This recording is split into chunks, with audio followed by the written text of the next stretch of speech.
She stood as still as a statue and made the whole lobby forget how to breathe. The morning light spilled softly across the lobby of the Aurora Grand Hotel, catching in the polished veins of Italian marble. Everything gleamed. The brass luggage carts, the glass chandeliers, even the distant sound of a harp in the breakfast lounge, all choreographed, all deliberate. It was the kind of beauty that left fingerprints on nothing and impressions on no one, except for Elena Brooks. Kneeling near the reception desk with a worn cloth in hand, she moved in slow, practiced circles over the cold floor. Her hands worked without thought, steady, humble, unseen, as if they were part of the architecture itself. Guests walked past her as if she were a fixture. Some barely stepped around her rag. Others didn't bother. She didn't mind. She had stopped expecting to be noticed a long time ago. But she watched everything, especially today. There was a woman standing at the reception desk, tall, poised, draped in a coat of soft cream wool. Her name, Elena had overheard, was Reina Nakamura, and she carried the kind of presence that made people sit up straighter without knowing why. Her black hair was wound tightly at the nape of her neck.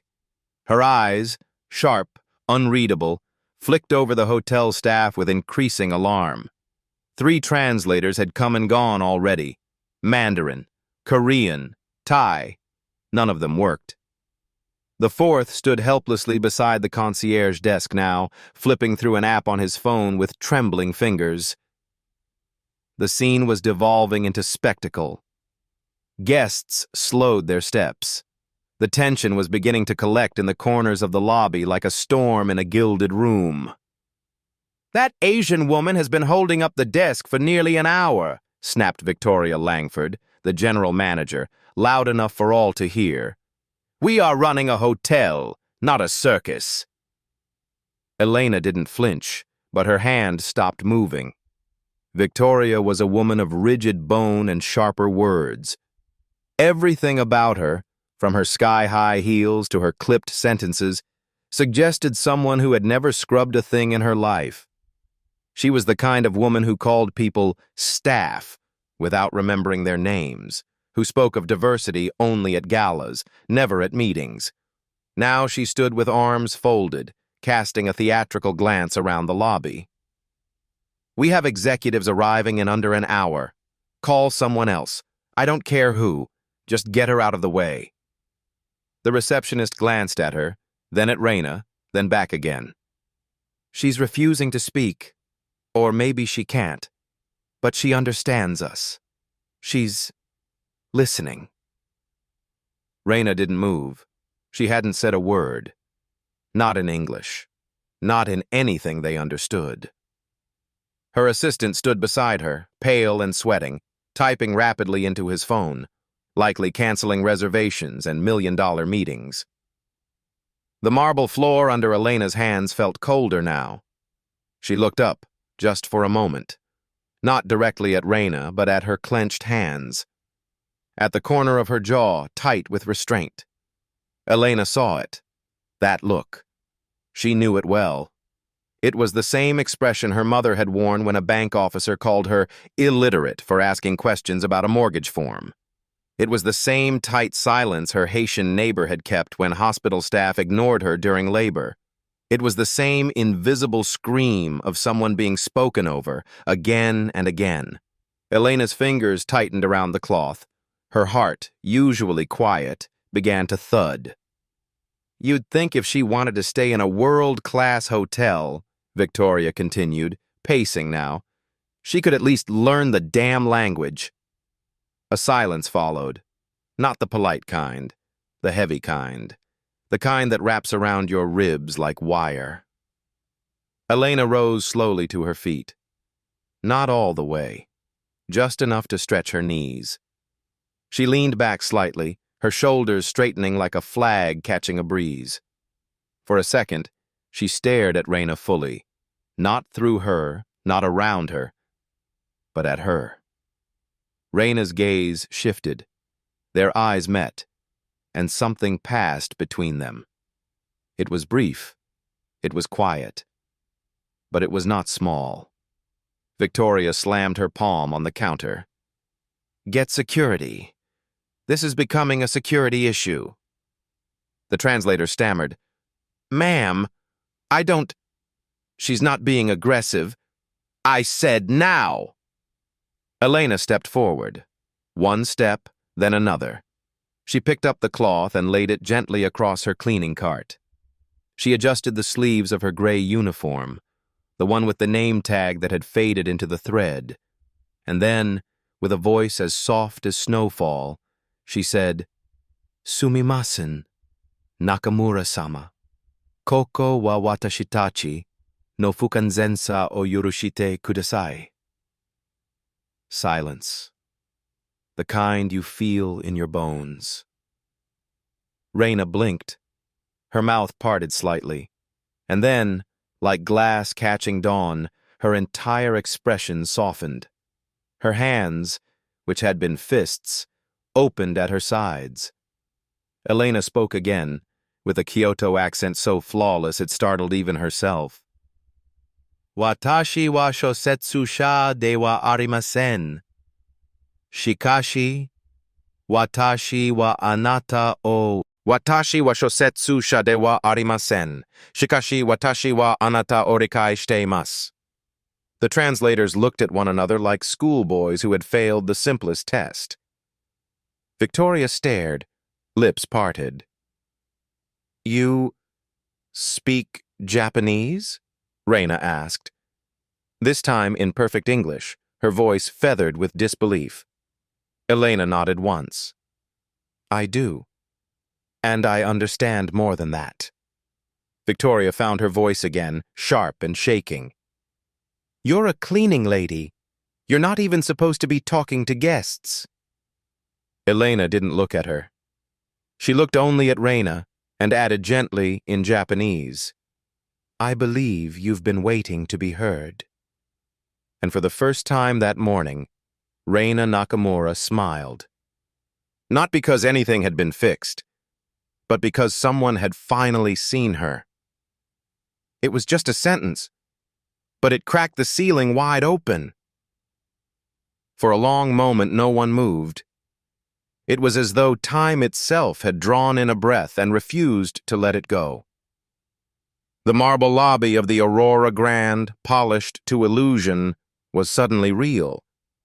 The chandeliers flickered not with opulence but with tension.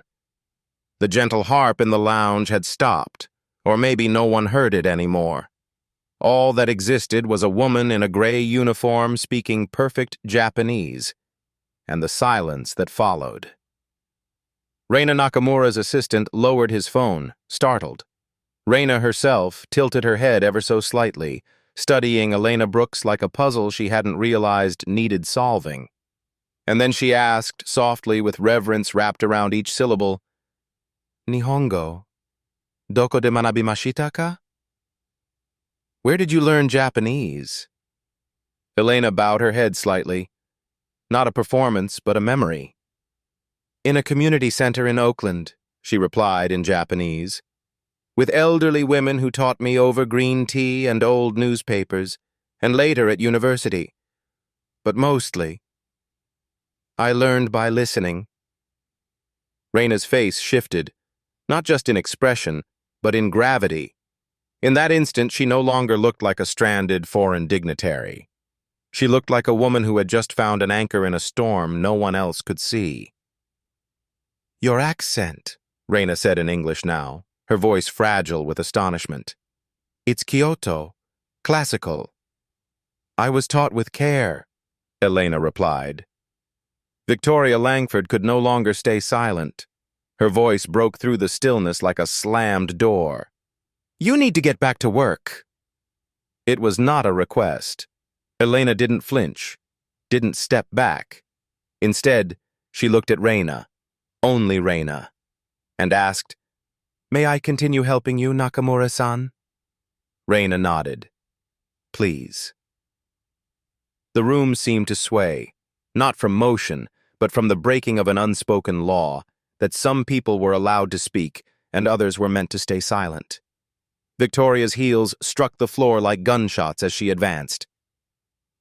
"Excuse me, Ms. Nakamura. I am the general manager of this property, and I must inform you that this staff member is grossly out of line. She is not certified to—" "She is speaking to me," Reina interrupted, calmly but with iron in her voice. "And she is doing so with more clarity and respect than anyone else here has managed." Victoria's face flushed crimson. "This is outrageous. She's just—" "Careful," Reina said. One word, calm, sharp, and final. Isaiah Carter, the concierge, tall, quiet, and until now observant from behind his desk, stepped forward. He looked first at Elena, then at Victoria, and then at the gathering crowd that had begun to form. "Ms. Langford," he said, his voice even, respectful, "perhaps we should let Ms. Brooks finish assisting our guest. She seems to be uniquely qualified." Victoria rounded on him. "Isaiah, you've worked under me for 8 years. Are you really going to take sides with—" "I'm not taking sides," he replied, his eyes steady. "I'm choosing decency." Elena didn't need a badge or a title. Her fluency was her badge. Her calm was her uniform. And her dignity, quiet but unshakable, was more commanding than any blazer or lanyard in that lobby. The crowd of onlookers was growing. Tourists, conference attendees, and a few business executives began murmuring among themselves. Phones hovered. A camera light blinked red. Someone was recording. Victoria realized this too late. She lowered her voice, her tone laced with venom now. "You don't belong in this conversation," she whispered to Elena. "You never have. You clean toilets." "I used to translate at the World Health Summit in Geneva," Elena said softly, "before I was hired here, under a different name, because someone told me I was too qualified for the front desk." Victoria's lip curled. "Liar." Reina opened her purse, slowly, elegantly, and pulled out a phone. She tapped the screen. A soft ping. Then she held it out. "While I was waiting," Reina said, turning to the crowd, "I Googled her." She handed the phone to Isaiah, who read aloud. "Elena Brooks, former interpreter, UNESCO Peace Delegation, 2014. Graduate, Columbia University, linguistics major with honors. Volunteer with the East Bay Multilingual Refugee Coalition." Victoria froze. The phone passed from hand to hand among the hotel staff. The truth glowed back at them, pixel by pixel. A woman they had passed by daily, who folded towels with precision and smiled in silence, had credentials more impressive than any manager in the building. And yet, she'd never mentioned them. She had just done the work. "I'm sorry," the translator said quietly to Elena. "I didn't know." Elena gave him a small nod. "You couldn't have. You were never supposed to look." Victoria's voice trembled. "Why are you doing this? Why now?" Elena turned to her for the first time, not with hatred, not even anger, but with clarity. "Because no one was going to," she said. "And I've spent too many years kneeling on floors and watching people get destroyed by your kind of silence." Victoria tried one last desperate maneuver. "You're fired. Effective immediately. Pack your things and go." Reina exhaled, slow and dangerous. "I don't believe you're in a position to fire anyone." And then she tapped her phone again. "Because I've already sent this video to the board of directors, along with the security footage." Silence again. Not stunned this time, but waiting. Victoria opened her mouth, then closed it. Her eyes flicked to the cameras, to the lobby full of witnesses, to Isaiah, who no longer looked deferential, and to Elena, the woman she had mistaken for furniture, now holding the room like a cathedral. Raina nodded to Elena. "Shall we continue?" she said gently. And Elena Brooks, former UN interpreter, now invisible no more, led her quietly into the lounge, her steps steady, her voice strong, and her purpose clear. She had buried her brilliance so deeply, even she had begun to forget where it was. The lounge was quieter than the lobby. Muted light poured in through the tall windows, catching the fine porcelain of untouched teacups and the glint of silver spoons laid out like ceremony. The air smelled faintly of bergamot and polish, a fragrance of old money and tight etiquette. Elena Brooks walked a few paces behind Raina Nakamura, not out of submission, but because her spirit still hadn't caught up to her feet. She had not intended to speak today. She had not intended to be seen. And yet... "Please," Raina said, gesturing to the table. "Sit." Elena hesitated. She had never sat here. Not in her 6 years of scrubbing the floors beneath these chairs. Not once had anyone asked her to sit. She lowered herself slowly.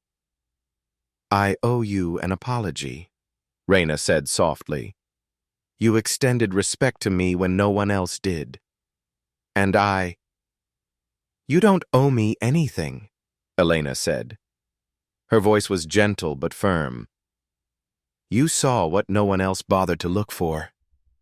Raina studied her, thoughtful. "They didn't look because they assumed you had nothing to say."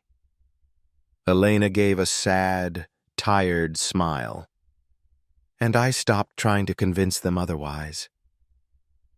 The two women sat in a silence that was not awkward, but weighty, like the first moment after a storm when everything is still wet and bruised but somehow clearer. Across the glass pane, the lobby had descended into chaos. The concierge phone rang off the hook. Executives from corporate were on their way. The general manager, Victoria Langford, paced in circles like a lion in a cage made of her own making. But in the lounge, time softened again.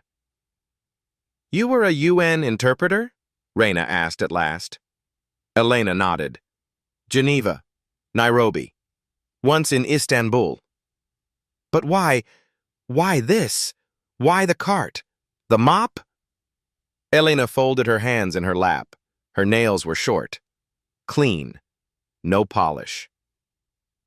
"My daughter was sick. Insurance wouldn't cover what she needed. I lost my contract during the budget cuts. I applied to a dozen offices. They all said I was overqualified." She let the words hang there like coats too heavy to carry. "So I applied here, under a different last name. No one asked more questions." Raina's lips pressed into a line. "I figured," Elena continued, "that dignity is not about the job title. It's how you do the work. And if I had to scrub floors to feed my child, then I'd make them shine so bright the walls would flinch." She paused. "But you can only shine in the dark for so long before you forget you're made of light." Raina reached into her handbag and pulled out a business card. It was matte black, gold lettering. Nothing flashy, just 5 lines, and each one powerful. She placed it on the table between them. "Have you ever considered returning to international work?" Elena stared at the card. Director of Global Partnerships, Nakamura Innovation Group. Tokyo/New York. Berlin. Nairobi. "I haven't considered much of anything," Elena admitted. "I think I've been surviving so long I forgot how to plan." Raina smiled. "Then we'll start with this. You were not invisible. You were unseen. That's not your fault." The word hung there, unseen, and it hit Elena like a confession. She thought of the nights she spent in the staff locker room reading books on Japanese sociolinguistics while other staff scrolled Instagram. She thought of the times she translated for guests behind closed doors because management was too slow to call the proper team. And she thought of the day she had slipped her resume into Victoria Langford's office inbox, anonymously, just to see if it might be found. It had never been opened. "I was trained to bridge cultures," Elena said. "But instead, I became a ghost in a luxury hotel." "Ghosts are only feared until they speak," Raina said. "Then they become history." The sound of heels clacked just beyond the glass. Victoria Langford was storming toward them, eyes red, phone pressed to her ear. Elena's back straightened. "Do you want to go?" Raina asked. Elena looked at her. Really looked. "I'm tired of going," she said. "I think it's time I stay. Let them move around me." Raina nodded once. The door swung open. Victoria entered like a storm wearing perfume. "I need to speak with you, both of you," she barked. "Immediately. Corporate is calling. Legal is on standby. This entire situation is out of control." Raina rose calmly. "You're right," she said. "It is." "I have been more than patient." "No," Raina interrupted. "You have been more than arrogant. And now, you are exposed." Victoria paled. "I'm offering you a chance," she said, voice suddenly shaking. "We can smooth this over, issue a joint statement. Say there was a cultural misunderstanding. Everyone walks away with their job. It'll be forgotten in a week." Elena stood slowly, not abruptly, just tall. "I don't want it forgotten," she said. "I want it remembered." "You'll never work in this city again," Victoria hissed. "I already do," Elena replied. And Raina, with a measured breath, added, "You no longer do." She held up her phone. The board had voted. Victoria Langford was out. The manager's shoulders dropped. Her eyes fluttered. For a brief second, Elena felt almost sorry for her. Almost. But not enough to stop what needed to happen. Victoria turned, dazed, and left without another word. As the door closed behind her, Elena finally sat down again, not as a cleaner, not as a guest, but as a woman reclaiming her space. Raina picked up her teacup. "What would you say to a second beginning?" Elena looked at the business card again, then at her own reflection in the window, still in uniform, still carrying 6 years of silence on her shoulders. But something had shifted. She smiled, and it wasn't small. "I'd say," she whispered, "it's about damn time." Some revolutions begin with a protest. Others begin with a send button. Victoria Langford sat hunched over the mahogany desk in her office, which until this morning had been her empire. It was the one place where no one ever told her no. The walls were lined with framed certificates she printed herself. The air still carried the synthetic lavender of power she spritzed into corners after reprimanding staff, a scent that masked everything but fear. Now her hands shook as she stared at her screen. The subject line glared back. Termination proceeding. Urgent. The word termination was not one she usually received. It was one she issued. Behind her, the door to the lobby remained slightly ajar, just enough for her to hear the soft murmur of guests whispering about the scene from earlier. Someone had shared the video. It was already online. The thumbnail, her face mid-yell, frozen in a frame of open disdain. A woman in pearls, veins bulging, eyes narrow. She clicked the link against her better judgment. It began with her voice. Harsh. Cold. "If she can't speak English, she shouldn't be in this hotel." Then Elena's voice, like balm on an open wound. Steady, humble, dignified. Then Raina. Then the silence. Then the applause. The crowd had clapped for her. For Elena. They had clapped. Victoria closed the laptop as if she could close the moment too. But it was too late. What had been whispered in luxury's shadows was now center stage. And Elena Brooks, the woman she'd once ordered to clean up vomit in room 812 without a word of thanks, had become the face of what she had always feared. Truth. Spoken aloud. Downstairs, the mood had shifted like autumn slipping into winter. Sudden, silent, unmistakable. Elena stood near the reception desk, no longer holding a mop or rag, but carrying something much heavier, presence. She had changed nothing about her appearance. Still the same gray uniform, same creased sneakers, same name tag half rubbed away. And yet everyone now moved around her like someone important, as if silence had once been her cloak, and now she wore truth instead. Isaiah Carter stood beside her, holding his phone. "The board called again," he said quietly. "They want to send someone from legal to meet Raina by tomorrow." Elena nodded. "Let them." "You okay?" he asked, with the kind of question men like him only ask women they've watched suffer quietly for too long. "I'm tired," she said, "but not small." Isaiah's eyes warmed. "You never were." Behind them, Raina sat at the concierge desk, her laptop open, her assistant pacing softly on the phone nearby. She was finalizing something. Her fingers moved with precise anger. Elena approached her. "Are you sure this is the route you want to take?" Raina looked up. "Yes." She rotated the screen toward Elena. A drafted email sat open.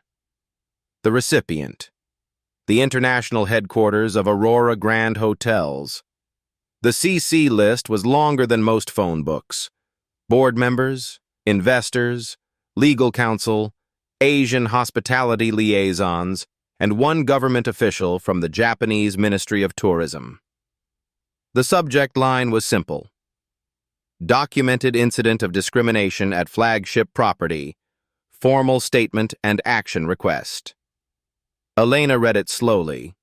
In detail, it described the exact timeline of events, the language used, the witnesses, the transcripts, and attached were the videos, the audio logs, the security footage, and most powerfully of all, a scanned image of Elena's resume with the caption, "This is who your hotel placed on her knees."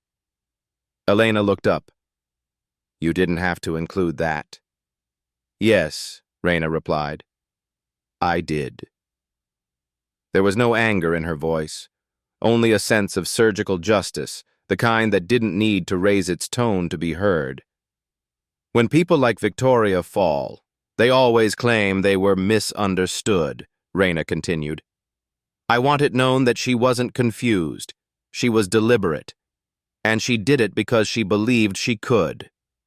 She hovered her mouse over the send button. "You sure?" Elena asked again, not because she doubted Raina, but because she respected the weight of irreversible decisions. Raina smiled gently. "When I was 19, she said, I was told by a hotel manager in Paris that I needed to speak French or go back to my country." Elena's eyes softened. Raina nodded. "I never forgot. It took me 16 years to have enough power to do something about it." And with that, she clicked send. Upstairs, in her office, Victoria's phone buzzed like an omen. She stared at the screen. Inbox, one new message. She opened it, and her breath left her body like a vacuum had pulled it out. "No," she whispered. "No, no, no." She scrolled faster. The CC list alone told her she was finished. Her hands trembled, her vision blurred. This wasn't a slap on the wrist. This was a coffin sealed in legal language and shareholder outrage. And then the phone rang. It was corporate. She couldn't breathe. Back in the lobby, Elena sat on the edge of a chair, watching the rain begin to fall beyond the glass doors. The clouds, so stubborn all morning, had finally given way, and the marble, once cold, unfeeling, now shimmered in soft reflection. A small group of guests approached her, an older woman from Spain who had been watching everything all morning. A young intern from Argentina who whispered, "Thank you." A little boy clung to his mother's hand and pointed, "That's the lady who speaks magic."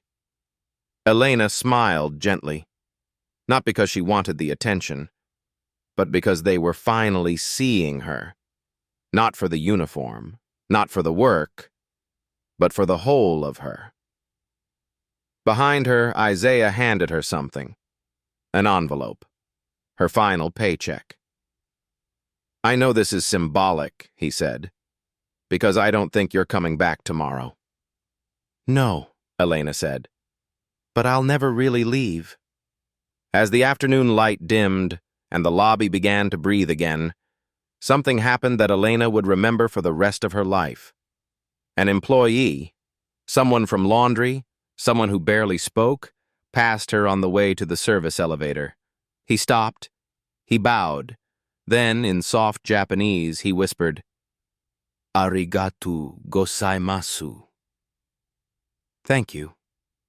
And Elena, tired, shaken, reborn, whispered it back.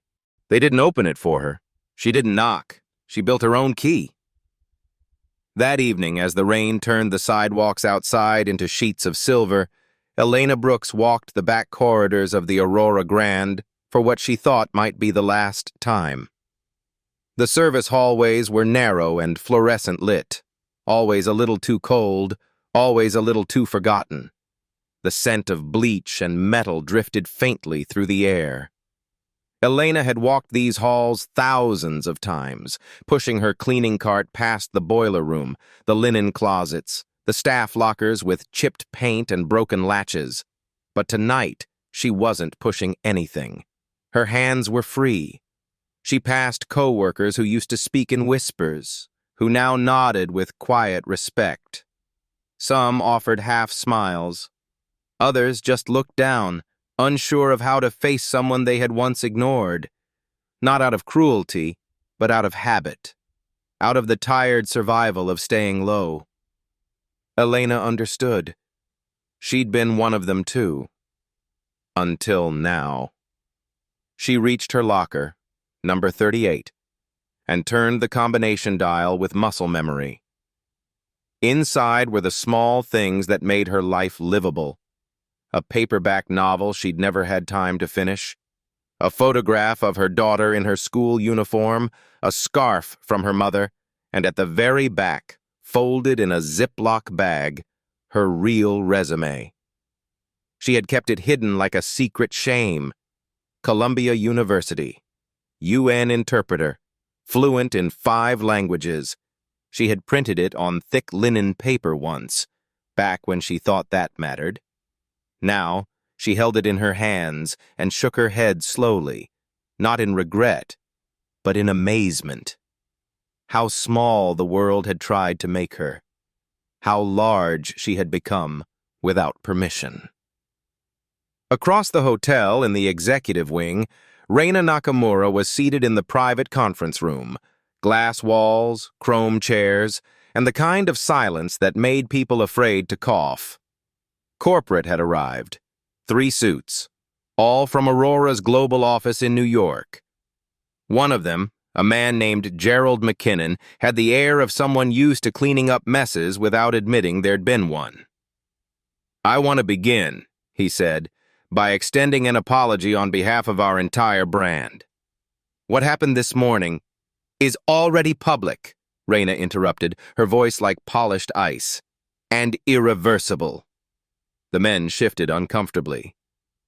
"We're reviewing Ms. Langford's status with immediate effect," one added. "She's already been removed," Reina said calmly. What I want to know is what structural change will follow. Gerald blinked. Excuse me? Raina leaned forward, fingers laced. She wasn't an outlier. She was the system. I want to know what you're going to do about the system that hired her, rewarded her, protected her. The second man cleared his throat. We'd be open to suggestions, of course. You already received one, Raina replied. Her name is Elena Brooks. They looked at each other. The woman who intervened, Gerald said awkwardly. No, Raina corrected. The woman who saved your company from international scandal. The woman whose credentials outshine most of your regional managers. The woman who has been ignored, underpaid, and buried under a uniform for 6 years while your brand wrote checks for diversity pledges. She was a cleaner, the third man murmured, then immediately regretted it. And you're a regional executive who's about to be replaced by someone with more vision, Raina said. Shall we continue? Back in the locker room, Elena packed slowly. She wasn't fired. She wasn't even told to leave. In fact, no one had dared speak a word to her since Raina's email detonated the boardroom like a grenade. But Elena knew when something had run its course. You don't stay in a place that only sees you once you've made them uncomfortable.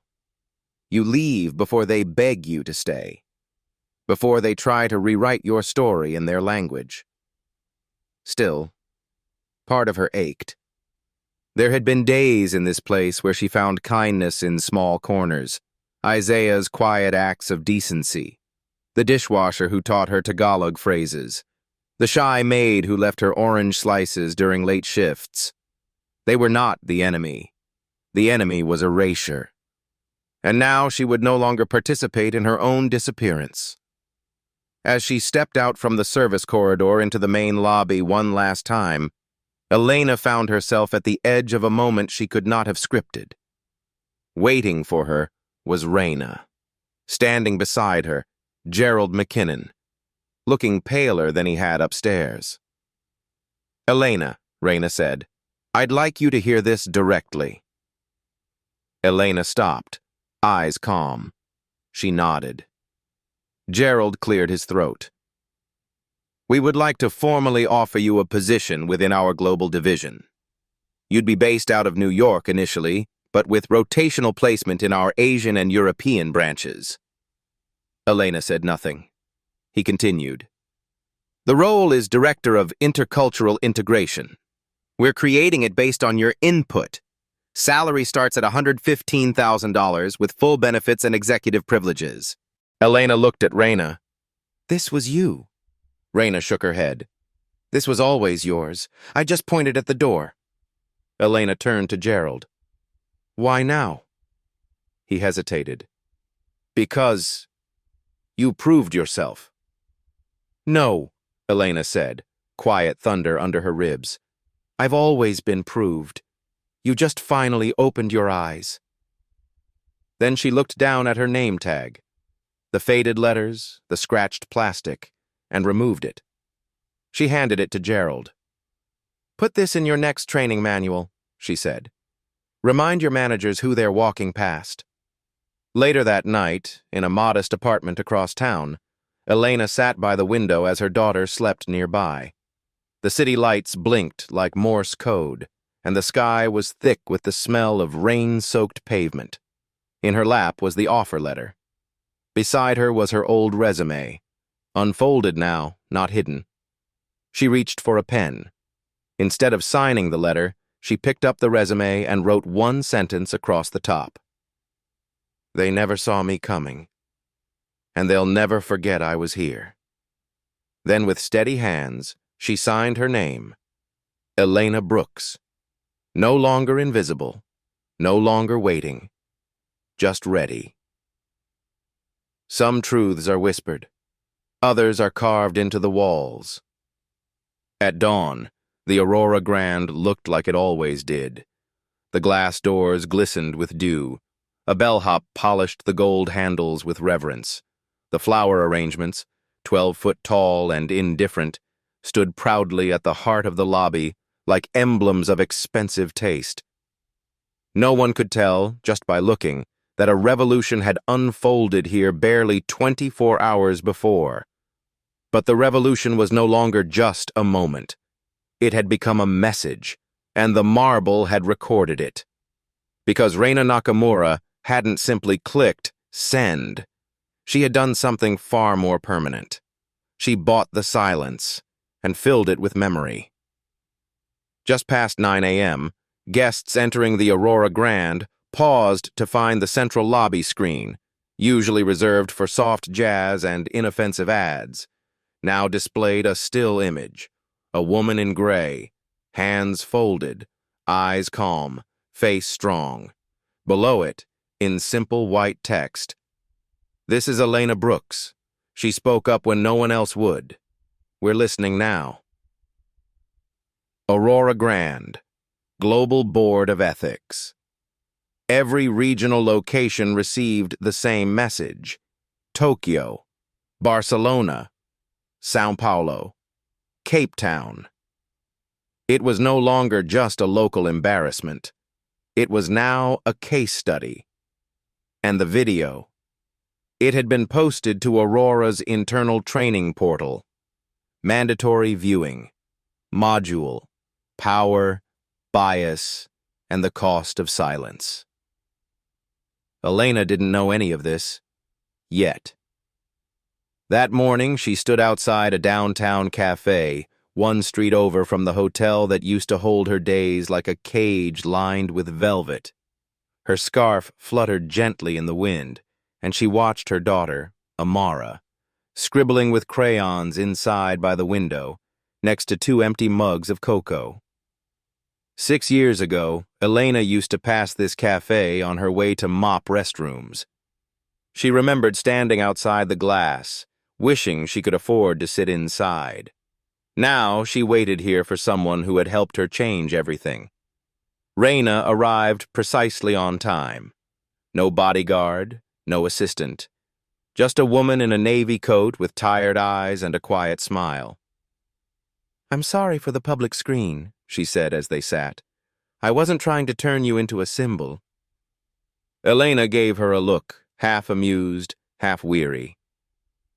"But it's what you are now," Reina added softly. "Whether you wanted to be or not." Elena stirred her tea slowly. "I didn't want this. Not the noise, not the press." "Then why did you speak?" Elena exhaled. It wasn't a sigh, more like something heavy finally leaving her lungs. "Because I was tired of cleaning up after the messes that powerful people made with their words." Reina said nothing, only nodded, like she understood that kind of exhaustion in her bones. "Amara asked me something last night," Elena continued. "She said, 'Mom, why didn't they listen to you before?' And what did you say?" "I said, 'Sometimes, sweetie, people won't see your worth until it's the only thing they can't ignore.'" Reina's gaze softened. "And did she understand?" "She's 9, Elena said. She understands everything." At the same moment, inside the Aurora Grand's HR office, a woman named Margot Lee, a mid-level administrator who had never dared speak up in meetings, quietly pressed play on the video titled, "Case Study, the Elena Brooks Incident." The footage showed the marble lobby, the coldness, the confrontation, the quiet dignity, the shame. Margot watched as Victoria Langford made her final mistake. She watched as Elena, in plain clothes and no makeup, addressed a woman who made 6 times her salary with more grace and wisdom than the entire executive team combined. She didn't blink once. When it ended, Margot didn't just file it away.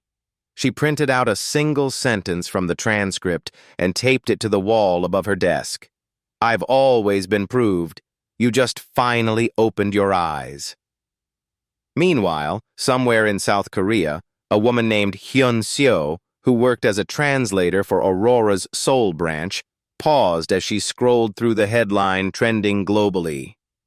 Hotel worker turns whistleblower, teaches corporate world a lesson in dignity. She watched the clip and wept quietly into her sleeve, because she had once been that invisible woman, too. Later that week, Elena returned to the hotel for the last time.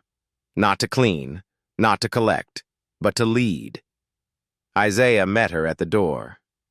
"You ready?" he asked. She smirked. "You still asking me that?" He laughed. "Yeah, but this time I work for you, remember?" They walked side by side past the bellhop, who bowed slightly, and through the main corridor where staff now stood straighter, prouder. On the wall near the staff entrance, a new placard had been hung. It was simple, tasteful, no plaque of gold, just a brushed steel frame with a quote laser-etched into the center. "You don't need a badge to have a voice." Elena Brooks. She stopped and stared at it for a long time. "I didn't say that," she murmured. Isaiah grinned. "We know, but it's what you meant." Upstairs, the Aurora training seminar was in session, the first of its kind. Raina stood at the front. Elena stood beside her. 30 managers from across the region sat in rows, notebooks open, pens poised. Elena stepped forward. She didn't begin with a joke, or a quote, or a self-congratulatory remark. She began with a pause. Then gently she said, "I spent 6 years watching your guests step over my mop. I knew their names, their rooms, their preferences. I memorized their patterns. Not because I wanted to serve them, but because it was the only way to survive." A quiet rustle moved through the room. "What I didn't expect," Elena continued, "was that they weren't the ones who ignored me most. It was you." She looked out at them, not with bitterness, but with piercing clarity. "But that ends now." She held up her name tag, the old one, and then dropped it into a clear box labeled Artifacts of Change. Isaiah sealed the lid and carried it to the back. Raina placed a second object into the box, a framed still of the moment Elena spoke her first sentence in Japanese, caught mid-breath, mid-choice, mid-becoming. The managers watched in silence. Something had begun. Not a policy, not a PR campaign, a reckoning. As the seminar ended and Raina stood at the door shaking hands, one young assistant lingered behind. She looked barely out of college, with nervous hands and eyes that darted quickly. She approached Elena with hesitation. "Ms. Brooks," she whispered, "I just wanted to say thank you for breaking it open." Elena smiled. "Don't thank me," she said, offering the girl her old name tag. "Take this. Break it further." They tossed her file in a drawer. Now it sits on the boardroom table. For 6 years, Elena Brooks's resume had lived in the shadows, folded neatly in the back of her locker, sealed in a plastic sleeve like something fragile, breakable. For 6 years, it had never been printed by HR, never attached to an email, never stapled to an opportunity. But today, it was the centerpiece of a global summit. Displayed on a large screen in the Tokyo headquarters of Nakamura Innovation Group, Elena's credentials appeared not as bullet points, but as proof. A chronicle, a record of what institutions had missed. Bachelor of Arts in Linguistics, Columbia University, fluent in English, Japanese, Spanish, Haitian Creole, and American Sign Language. Former interpreter, United Nations Peace Delegation. Former Community Liaison, Oakland Refugee Language Center. And the final line, bolded in new ink. Current title, Director of Intercultural Strategy and Human Equity. The audience was silent. Board members, executives, scholars, investors. People who had never once paused to think that someone scrubbing their floor might also be able to translate the Geneva Convention. Elena stood at the front of the room, facing not judgment, but revelation. "I want to begin," she said, "by explaining how I disappeared." A week earlier, back in New York, Raina had unearthed the truth by accident. She had been in the administrative archive room at the Aurora Grand, a place few entered without gloves and a clipboard, when she found it. A file labeled Brooks, E, marked unprocessed, ineligible, overqualified. Inside was Elena's original application, the one she had submitted 6 years ago when she still believed truth on paper was enough to be seen. Attached to it was a yellow post-it note in someone else's handwriting. "We're not hiring a diplomat to clean rooms." Raina held it in her hands like something toxic. Later that night, she scanned the file, sent it to Elena, and added no commentary. She didn't need to. The injustice spoke fluently on its own. Elena read it in silence, the blue glow of her screen lighting her face like a confession. Then she closed the laptop, stood up, and began to write something new.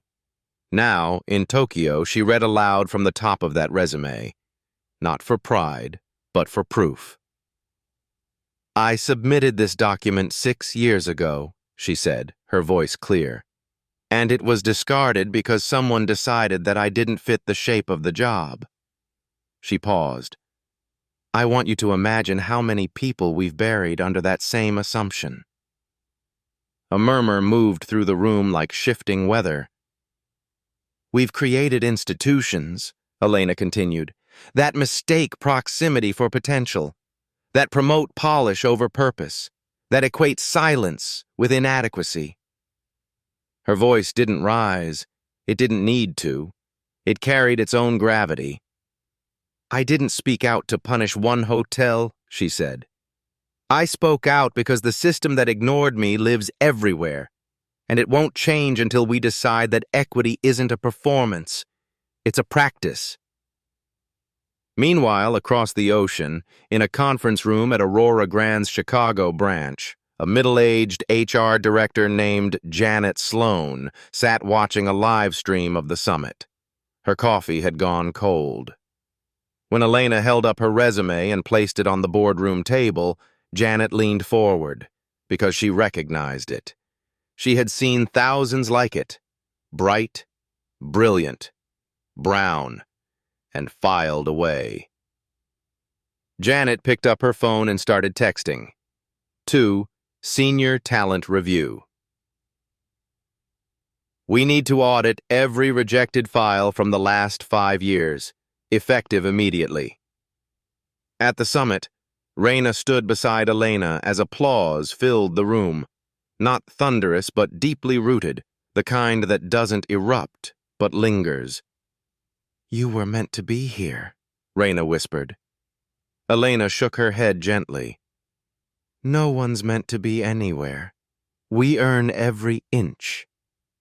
Raina smiled. "Still, it suits you." Elena stepped down from the podium, and as she passed the table where her resume had been displayed, she reached for it. But then, she stopped. Instead of taking it, she placed her old name tag on top. It was scratched, bent, barely legible. But it belonged there, because it told the rest of the story. Later that day, in a private elevator on the way to the rooftop reception, Raina asked, "Do you think this changes anything?"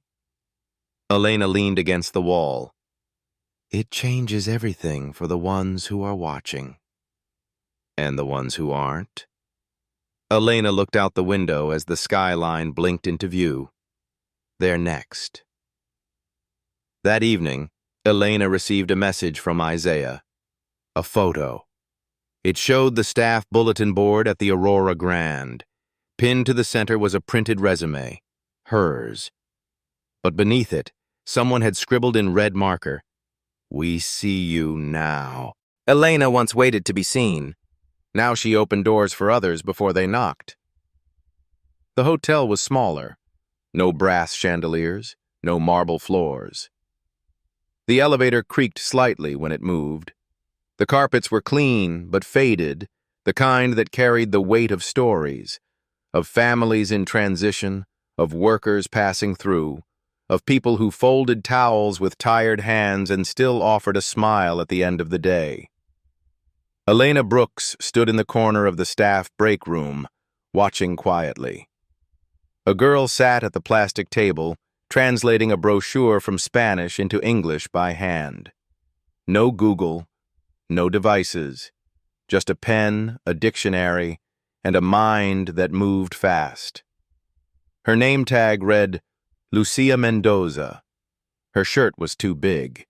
Her hair was pulled back tight, not for style, but for practicality. Elena approached her gently. "You speak English?" she asked. Lucia nodded, not looking up. "And Spanish, and Portuguese, and a little Tagalog." Elena blinked. "That's 4. The girl shrugged. "My mom moves around a lot. Cleaning jobs." "Is she working now?" Lucia looked up. Her eyes were sharp, guarded. "She's folding sheets downstairs. I'm covering her lunch." There was no pride in her voice, only armor. Elena slid into the chair across from her.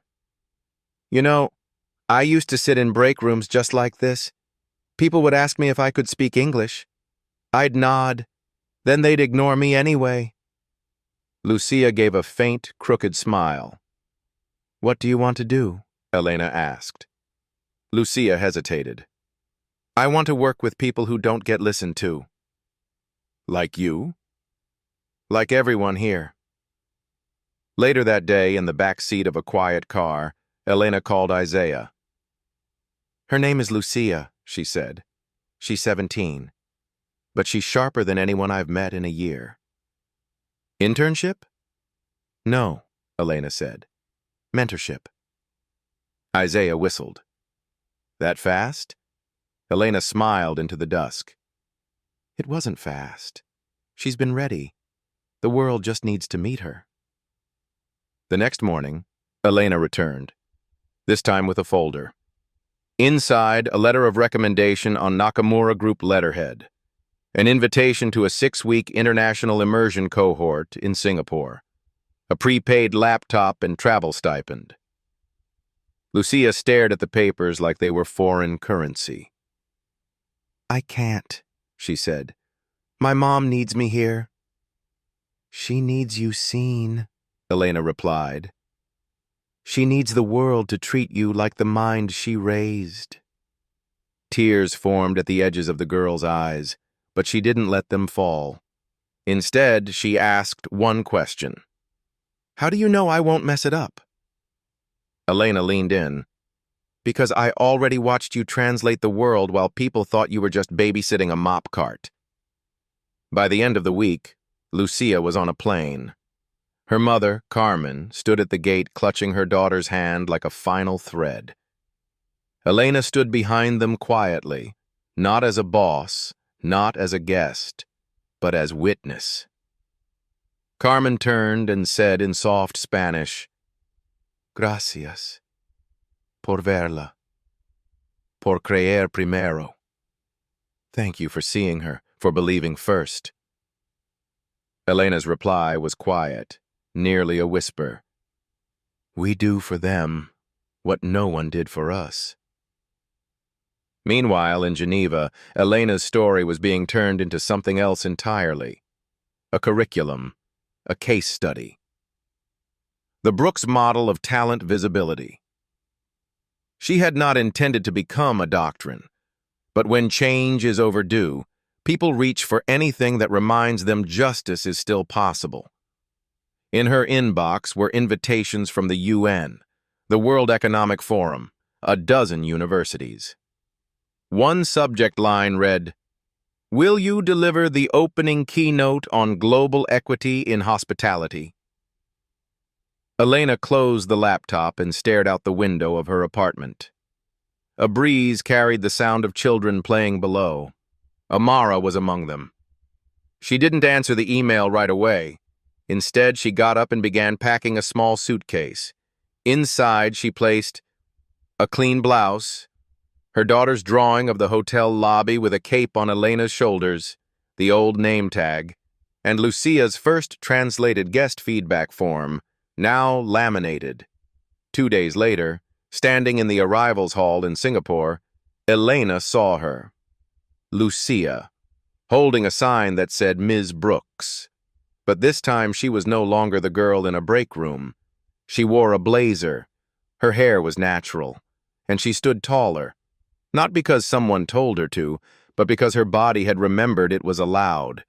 They embraced, and as they walked out into the humid morning, Lucia asked, "Do you think people like us will always have to fight to be believed?" Elena didn't rush her answer. She looked at the traffic, the trees, the skyline of a new city ready to be reshaped, then said, "Not if we build the rooms ourselves." They never meant for her name to last, so she carved it into the foundation. The door was glass, frosted, clean, quiet, nothing flashy, no gold trim, no name etched in diamonds, but the letters stood bold against the morning light, unmoving and true. Elena Brooks, Director of Intercultural Strategy, Nakamura Group, Global Headquarters. She paused before it, just for a moment. 6 years ago, she had mopped floors under doors that wouldn't open. Now she held the master key. Inside, the space was minimal. White walls, clean lines, warm wood floors. A large window overlooked the skyline. There were no awards on display, no plaques, just a bookshelf, a pot of jasmine tea steaming gently in the corner, and a bulletin board pinned with photographs of people who had once been unseen. Lucia, Isaiah, Carmen, and a dozen others from every continent, interns, maids, cooks, former delivery boys, refugee mothers, scholarship kids, all now part of a network Elena had built quietly across the world. She called it the Visibility Project. Its mission was simple: find those overlooked. Invest in them. Let their light rewrite the architecture of power. That afternoon, during a board presentation in Geneva, the chairman of an allied corporation raised a question. But what happens if these candidates fail to perform? Elena didn't flinch. They won't, she said, because they've already had to perform just to survive. The difference now is someone finally noticed. There was silence. Then Reina Nakamura, seated beside her, added, "And if they do fail, it means they're human, like everyone else you promoted before them." Meanwhile, back at the Aurora Grand Hotel, a letter arrived. It was hand-delivered, sealed in cream envelope, no logo, no signature. Inside was a single sheet of paper, typed in plain black ink. "To whom it may concern, she was once your cleaner. She is now our director. You missed her. We didn't. Sincerely." NG attached was a photocopy of the original resume Victoria Langford had discarded. The hotel's HR director stared at it for a long time, then pinned it to the staff lounge bulletin board with a bold red thumbtack. Elsewhere, in a modest home in Oakland, Carmen Mendoza hung a framed acceptance letter on the wall. Lucia's full scholarship to the University of British Columbia, majoring in international relations. Beside it, she placed a photo of Elena and Lucia standing on stage, speaking to a packed auditorium about the power of untitled brilliance. The caption read, "We were never broken, just buried." One morning, Elena received a call from Isaiah. He had returned to the Aurora Grand as Regional Equity Director, the first black executive in the hotel's 100-year history. "You won't believe this," he said, half laughing. "They want to name the new training center after you."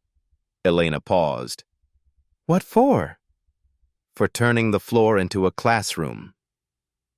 Months later, she stood beside Isaiah at the ribbon-cutting ceremony, The room was filled with staff, housekeeping, kitchen crew, bellhops, junior managers, all seated in rows that had never been theirs before.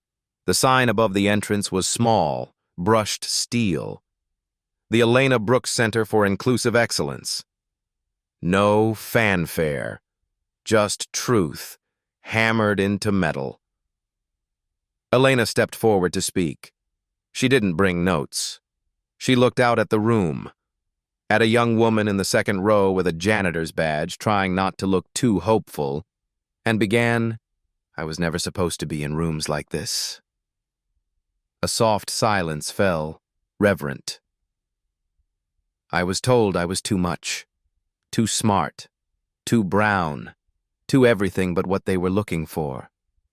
So I learned to shrink, to nod, to disappear." She paused. But disappearing isn't the same as being gone. Some of us wait quietly for the moment the world finally goes quiet enough to hear us. She looked around the room. Her eyes landed on the girl with the badge. "Speak when it's inconvenient. Speak when it shakes the table. Speak even if your uniform says you're not allowed." A quiet tear rolled down the girl's cheek. Elena stepped back, and for the first time in her life, people stood. Not for power, but for presence. That night, as the ceremony lights dimmed, Elena returned to her office. She lit a candle, not for ritual, but for memory. Then she opened a folder labeled Applications, No Formal Education, High Potential. Inside were names, hundreds. She picked one at random, a dishwasher from Morocco, spoke 5 languages, no degree. She smiled and wrote one sentence in the margin of his file. Let's make sure his story begins with, "They almost missed him." Justice is not loud. It walks in quietly and stays. The hall was quiet, high-ceilinged, and made of pale stone that caught every echo like memory. It was the final night of the World Forum on Equity in Geneva, an event Elena Brooks had never dreamed of attending, much less closing. She stood backstage, watching the final speaker wrap up his remarks. Her hands rested calmly at her sides. She wasn't nervous. She was something deeper, rooted. Behind her, Reina Nakamura placed a hand on her shoulder. "I was never the one who made you visible," Reina said gently. "You were never invisible. You were just surrounded by people who forgot how to see." Elena nodded. The curtains parted. A soft white spotlight bloomed across the stage, and she walked forward. The room held dignitaries, presidents of universities, CEOs of global firms, Nobel laureates, and organizers from refugee camps who had flown 16 hours to attend. When Elena reached the center, she didn't speak right away. She looked out at them, not in awe, not in fear, but in the way a teacher looks at her class. And then, she began. "When I was 23, I interpreted at the UN Peace Summit in Nairobi. At the time, I thought it would be the highest platform I'd ever stand on." She paused. 2 years later, I was mopping hotel floors. My daughter was sick. I needed work. I had a resume that didn't fit the role and a voice no one asked to hear." The room listened like the walls were breathing.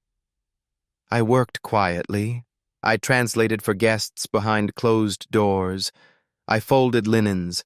I memorized floor plans and allergies and patterns of cruelty." Her voice didn't shake. It never did. "But one morning, I spoke, and everything changed. Not because the world was ready, but because I was no longer willing to wait."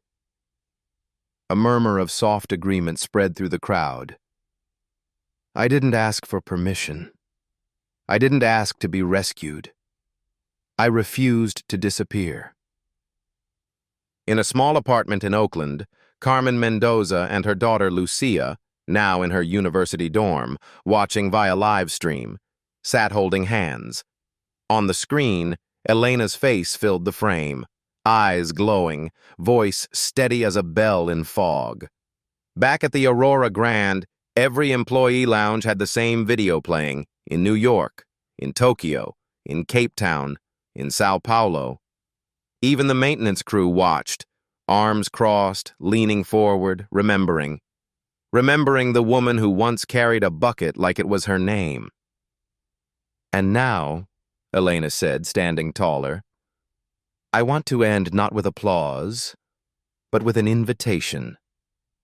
She lifted a small object in her hand, a janitor's name tag, faded, bent, scratched with time. She held it out, letting the spotlight catch it. "This," she said, "was once the only thing the world saw when they looked at me." Then she placed it gently on the podium and added, "But I am the one who chose what it meant." She stepped back. Silence. No movement. Then, one by one, people rose to their feet, not as a courtesy, not as performance, but because something sacred had entered the room. Dignity, earned, witnessed, permanent.